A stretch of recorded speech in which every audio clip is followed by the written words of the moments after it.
Good morning, IMF Security Operations Center. May I help you? Hey, I'm calling about country called Kenya. Hello, how may I help you? It looks like that country decided to take a loan recently. Our president decided to take a loan, and I was just calling to cancel on behalf of the Kenyan community. Hello everyone, welcome back to my channel.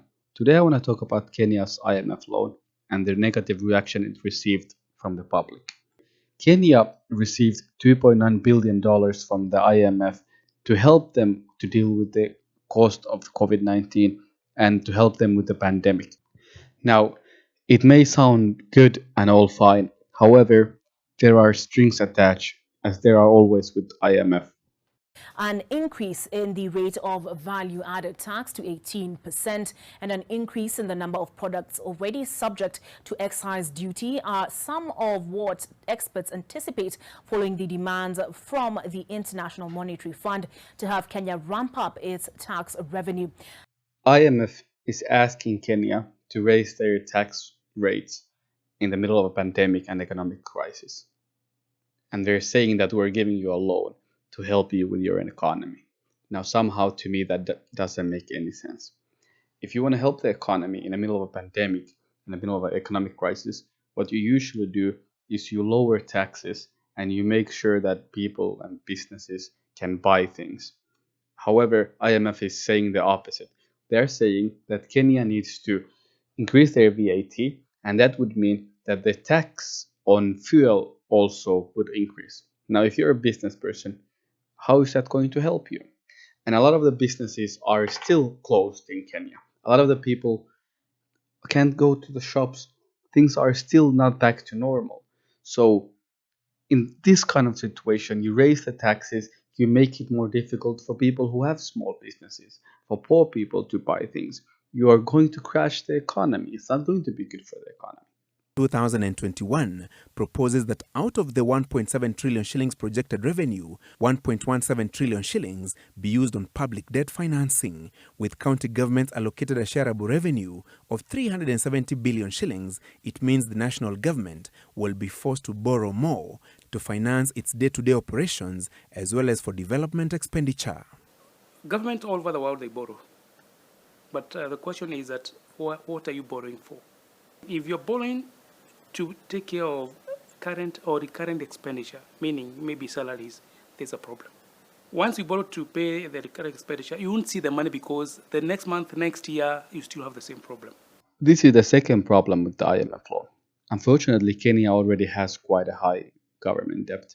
So after this loan, majority of the income they get from taxes and other revenue will go to just paying down those debts and just to cover their interest on those debts.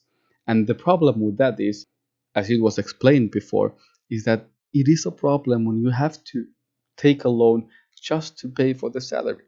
And when you do that, well, how are you going to develop your economy? You're going to be increasingly in debt, and it's going to become a problem at some point.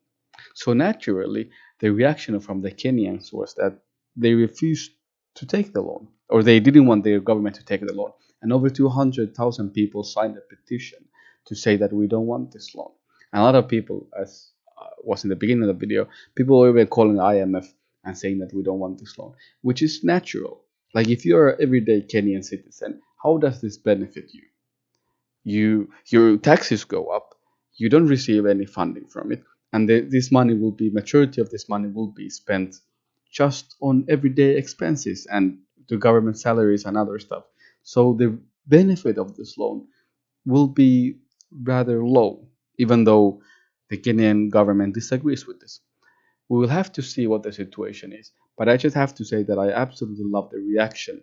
The Kenyan government has been the subject of social media activism over the country's ballooning public debt, as at this evening, over 185,000 citizens had signed in support of a petition urging the International Monetary Fund (IMF) to cancel a 255.9 billion shillings credit facility.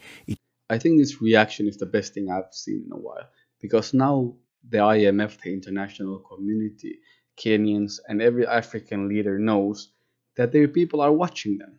They are no longer operating in the dark. They can't just go around and take a loan from here and there without people knowing. Now people are watching you.